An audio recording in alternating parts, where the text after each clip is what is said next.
ассалому алайкум ва раҳматуллоҳи ва баракату. хушомадед дӯстони азиз ба шабакаи мо, ба шабакаи қадамшои соев. имрӯз як саргузашти талхеро мехом пешкаши шумо гардонам. барои пешрафти шабака ҳатман дар навор лайк гузошта ва обуна шавед.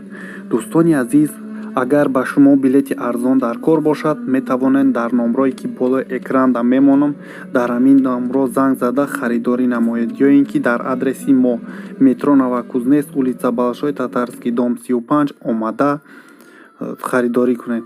ва ногуфта намонад, касоне ки нархи билета фаҳмидан мехоҳад, аз шумо эҳтиромона хоҳиш мекунем дар ватсап, имо, вайбери мо нависед, мо ҳатман ба шумо ҷавоб хоҳем дод. барои вақти моро гирифтан занг назанед. гап бисёри бад шуд. шурӯъ мекунам ба хондани қисса, саргузашти талхе ки ашкҳои моро ҷорӣ ва ҷигарҳои моро пора пора мекунад. салом дӯстон ва модарон, бародарони ба ҷон баробар. ташаккур аз он касоне ки дӯстдори мавзӯъҳои мо ҳастанд.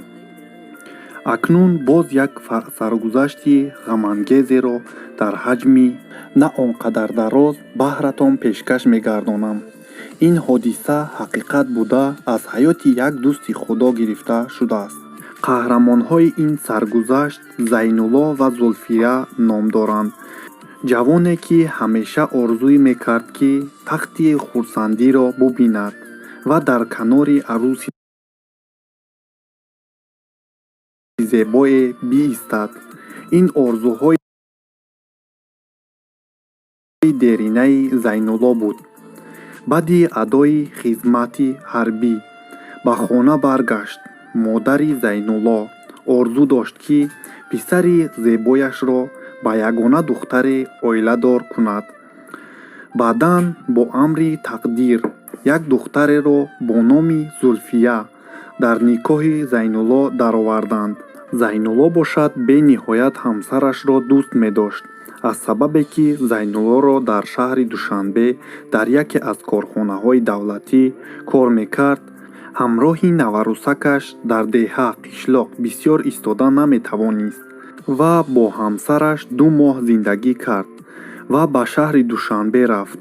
вақте ки Зайнулло ба шаҳри Душанбе барои кор кардан мерафт, пас бо арӯси зебояш Зулфия хайрухуш мекард ва мегуфт: зулфираҷон, худо нигаҳбони ту ва модарам бошад. охир кӣ медонад ки имрӯз ё фардо ба сари ӯ чӣ ҳодисае рух медиҳад. 29 декабри соли 1990 буд ки Зайнулло мехост ки барои хабаргирии наварӯсакаш ба деҳа биёяд. хурсандикунон ба мошин савор шуду ба сафар баромад. дар дохили мошин бачаи амакаш ва як зан бо ҳамроҳи 2 кӯдаки хурдаш буданду тамом. вақте ки ба сӯи деҳа меомаданд, Зайнулло бетоқатона орзу мекард ки эй кош тезтар ба деҳа бирасем, то хонуми зебоямро бубинам. охир Зайнулло танҳо 2 моҳ арӯсакашро дидаасту бас. аз сабабе ки зимистон буду замин яху барфпӯш буд, сафар кардан хело хатарнок буд. Зайнулло мегӯяд, бо амри тақдир як ҳолате мошин мо болои барфе роҳ лағжиду мошин бошад ба мисли як қутичаи хурде ба як нишебии калоне афтод. ман тамоман надонистам ки аз дари мошин афтодам ва ё аз тиреза, вале вақти садамаи мошин нолаву фиғони он зане ки ҳамроҳи мо буд чунин меомад: эй худоҷон, майли худаму ба писаронам чизе нашавад. гӯён оҳу нолааш ба осмон баромад. Зайнулло бошад мехост ки он занро аз дохили мошин барорад, вале ҳарчанд кӯшиш мекард, аз ҷояш хеста наметавонист, зеро 2 пояш кор намекард. мардум ҳама ҷамъ шуданд ва Зайнуллоро гирифта ба беморхонаи маркази шаҳри Душанбе бурданд. аз ин ҳодисаи ба амал омада на Зулфия хабар дорад ва на падару модари Зайнулло. охир Зайнулло бо садҳо орзуву ҳавас назди наварӯсакаш рафтанӣ буд, вале садҳо афсӯс ки тақдир ӯро аз дидори ҳамсараш бенасиб гардонд.